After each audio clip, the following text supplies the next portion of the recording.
कहानी की शुरुआत में शहर दिखाते हैं जहां कोई नहीं है। सड़कें खाली पड़ी हैं।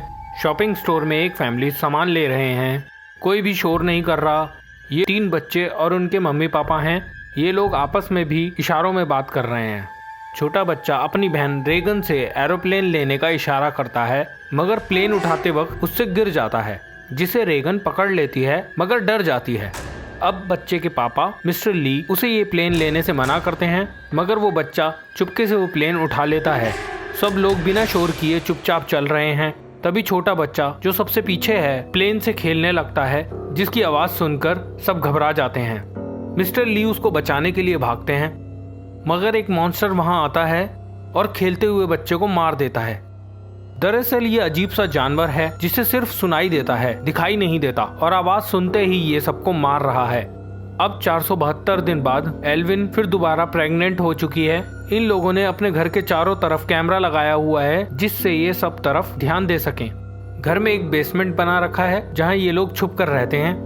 रेगन और मार्कस से खेलते हुए एक लालटेन गिर जाती है और वहाँ थोड़ी सी आग लग जाती है, जिसे मिस्टर ली जल्दी से बुझा देते हैं, मगर शोर होने की वजह से सब डर जाते हैं कि अब वो जानवर फिर आएगा।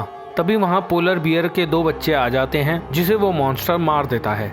अगले दिन सुबह रेगन एक कमरे में जाना चाहती है जहाँ मिस्टर ली उसे जाने से मना कर देते हैं। लड़की को सुनाई नहीं देता, इसलिए मिस्टर ली उसके लिए हियरिंग मशीन बना रहे हैं, जिसमें उस जानवर के पास आते ही तेज सीटी बजने लगती है। रेगन अपना कुछ सामान लेकर किसी शांत जगह पर अकेली कुछ समय बिताना चाहती है। असल में ये अपने भाई की मौत का खुद को जिम्मेदार मानती है।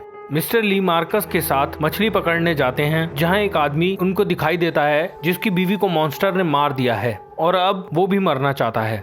मिस्टर ली उसको रोकते हैं, मगर वो आदमी जोर से चिल्लाने लगता है। अब मिस्टर ली मार्कस को उठाकर वहां से भाग जाता है। मॉन्स्टर वहां आता है और उस आदमी को मार देता है।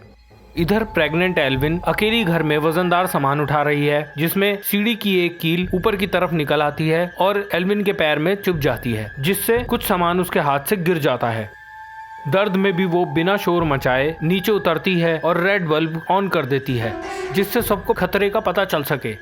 शोर की वजह से वो मॉन्स्टर उनके घर में आ जाता है। इसी वक्त उसका बच्चा भी होने वाला होता है। अब एल्विन उस जानवर से बच-बचकर एक कमरे से दूसरे कमरे में जाने लगती है।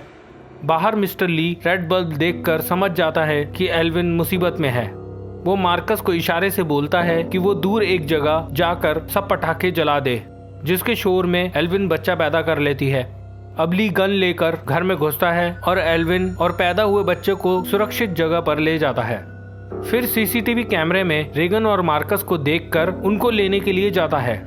मार्कस अनाज मशीन में गिर जाता है और रेगन उसको बचाती है, मगर शोर की वजह से मॉन्स्टर वहां आ जाता है, जिसे देख वो दोनों छुप जाते हैं और मिस्टर ली दोनों बच्चों को बचाने के लिए शोर मचाने लगता है, जिसमें मॉन्स्टर मिस्टर ली को मार देता है।